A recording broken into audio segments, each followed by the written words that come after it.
Merhaba arkadaşlar, yepyeni haberlerle karşınızdayız. Burak Özçivit ve Fahriye Evcen Bodrum'da yaz sezonunu açtı. Bir süredir yeni evlere taşınma telaşı ile uğraşan ünlü çift, taşınma işlemleri bitirir bitirmez soluğu denizde aldı.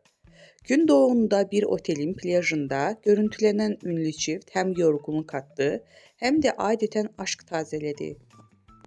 Ünlü çift sabahın erken saatlerinde plaja geldi. Baş başa kahvaltı yaptıktan sonra sahile indi. Eşyalarını bırakır bırakmaz kendilerini denize attılar. El ele girdikleri denizden bir an olsun ellerini birbirinden ayırmadılar. Burak Özçivit eşi Fahriye Evcen'e sürekli bir şeyler anlattı. Evcen de eşine kahkahalarla karşılık verdi.